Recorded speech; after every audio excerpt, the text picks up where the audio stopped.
की खोज। 10 भिक्षु सत्य की खोज में एक बार बाहर निकले।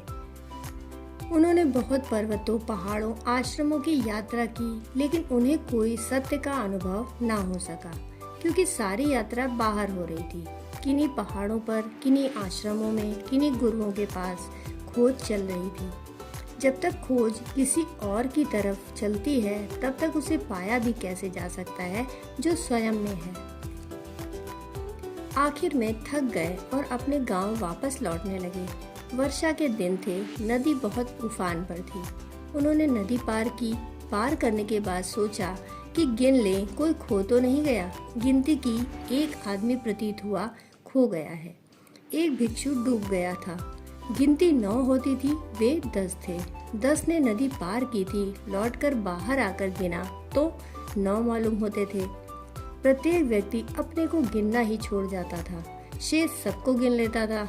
वे रोने बैठ गए। सत्य की खोज का एक साथी खो गया था।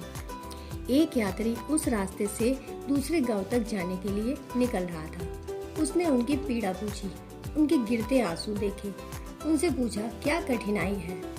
उन्होंने कहा, हम 10 नदी में उतरे थे, एक साथी खो गया, उसके लिए हम रोते हैं, कैसे खोजें? उसने देखा वे 10 ही थे। वह हंसा और उसने कहा, तुम 10 ही हो, व्यर्थ की खोज मत करो। और वह अपने रास्ते चला गया। उन्होंने फिर से गिनती की कि हो सकता है उनकी गिनती में भूल हो, लेकिन उस यात्री को पता भी न था उनकी गिनती में भूल न थी। वे गिनती तो ठीक ही जानते थे, भूल यहाँ थी कि कोई भी अपनी गिनती नहीं करता था। उन्होंने बहुत बार गिना, फिर भी वे 9 ही थे। और तब उनमें से एक भिक्षु नदी के किनारे गया। उसने नदी में झांक कर देखा, एक चट्टान के पास पानी स्थिर था। उसे अपनी ही परछाई नीचे पानी में दिखाई पड़ी।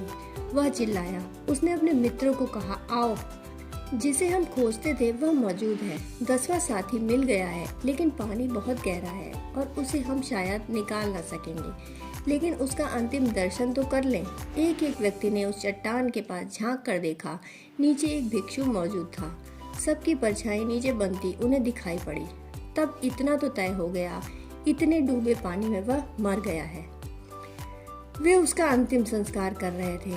तब वह यात्री फिर वापस लौटा। उसने पूछा कि यह चिता किसके लिए जलाई हुई है, यह क्या कर रहे हो? उन 9 ही रोते हुए भिक्षुओं ने कहा, हमारा मित्र मर गया है, देख लिया हमने, गहरे पानी में डूबा है, निकालना तो संभव नहीं है, फिर वह मर भी गया होगा, हम उसका अंतिम संस्कार कर रहे हैं। उस यात्री ने फिर से गिनती की और उनसे कहा, पागलों, एक अर्थ में तुम सबने अपना ही दाह संस्कार कर लिया है। तुमने जिसे देखा है पानी में वह तुम ही हो, लेकिन पानी में देख सके तुम, लेकिन स्वयं में न देख सके। प्रतिबिंब को पकड़ सके जल में, लेकिन खुद पर तुम्हारी दृष्टि न जा सकी। तुमने अपना ही दाह संस्कार कर लिया और 10 ने मिलकर उस 10वें को दफना दिया जो खोया ही नहीं था। उसकी इस बात के कहते ही उन्हें स्मरण आया कि 10वां तो मैं ही हूँ। हर आदमी को ख्याल आया कि वह 10वां आदमी तो मैं ही हूँ। और जिस सत्य की खोज वे पहाड़ों पर नहीं कर सकते थे, अपने ही गांव लौटकर वह खोज पूरी हो गई। वे 10 ही जागृत होकर जानकर गांव वापस लौट गए थे। उन 10 भिक्षुओं की कथा ही हम सभी की कथा है।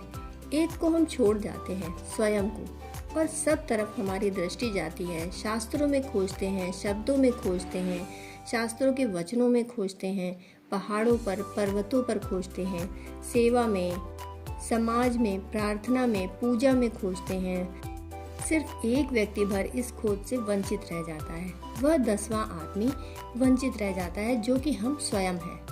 स्वतंत्रता का अर्थ है इस स्वयं को जानने से जो जीवन उपलब्ध होता है, उसका नाम स्वतंत्रता है।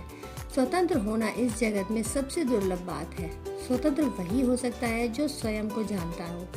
जो स्वयं को नहीं जानता वह परतंत्र हो सकता है या स्वच्छंद हो सकता है, लेकिन स्वतंत्र नहीं।